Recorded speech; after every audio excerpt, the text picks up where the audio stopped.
આંતરિક શક્તિનો ક્રમ શું છે?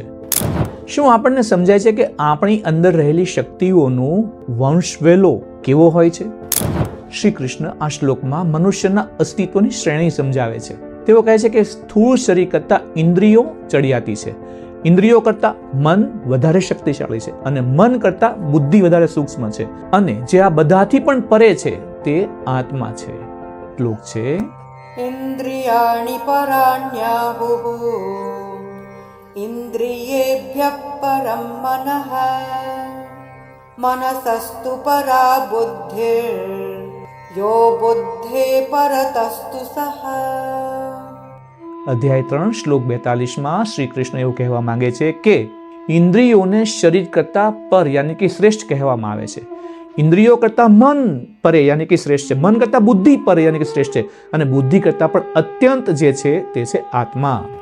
વ્યવહાર અને વ્યવસાયની અંદર 3 ટૂંકી શિખામણ. 1. નિર્ણય લેવાની ક્ષમતા.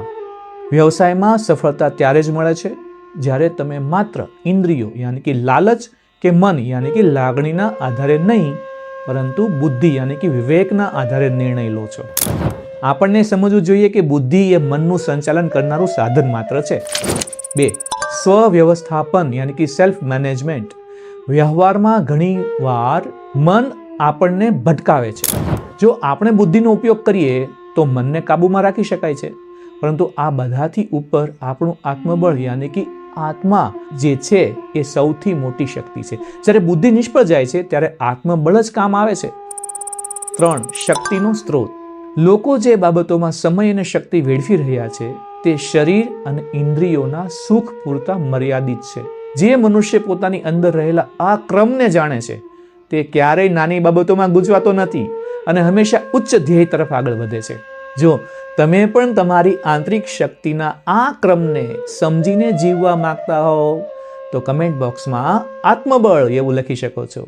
આ બુદ્ધિથી પરે એવા આત્માને જાણીને મન દ્વારા મનને વશમાં કરીને આ કામરૂપી દુર્જય શત્રુને કેવી રીતે જીતવો એવું અધ્યાય 3 આ અંતિમ શ્લોકમાં યાની કે 43 આપણને જાણવા મળવાનું છે.